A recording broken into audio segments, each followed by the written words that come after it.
હાલ સાળંગપુરથી એક ખૂબ જ દુઃખદ ખબર સામે આવી રહી છે। સાળંગપુરનું કષ્ટભંજન હનુમાન દાદાનું મંદિર ગુજરાતનું પ્રસિદ્ધ યાત્રાધામ છે।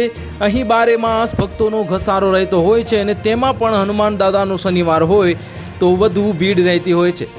અમદાવાદથી અને ગુજરાતના બધા જ વિસ્તારોમાંથી મોટી સંખ્યામાં સાળંગપુર મંદિરની સલામતી માટે મોટો નિર્ણય લેવાયો છે અને બોટાદ જિલ્લામાં આવેલા સેન્સિટિવ ઝોન સ્થળો વિસ્તાર પાસેથી પરવાનગી વગર ડ્રોનનો ઉપયોગ પર પ્રતિબંધ મૂકવામાં આવ્યો છે અને બોટાદ જિલ્લા અધિક મેજિસ્ટ્રેટ દ્વારા આ જાહેરનામા પ્રસિદ્ધ કરાયું છે, જેમાં બોટાદના સાળંગપુર મંદિર સહિત જિલ્લામાં કુલ 58 સ્થળોને રેડ યલો ઝોનમાં મૂકવામાં આવ્યા છે।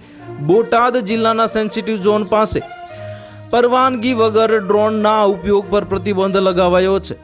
જિલ્લા અધિક મેજિસ્ટ્રેટ જાહેરનામું બહાર પાડ્યું છે, જેમાં બોટાદ જિલ્લામાં કુલ 58 સ્થળોને રેડ યલો ઝોન મૂકવામાં આવ્યા છે।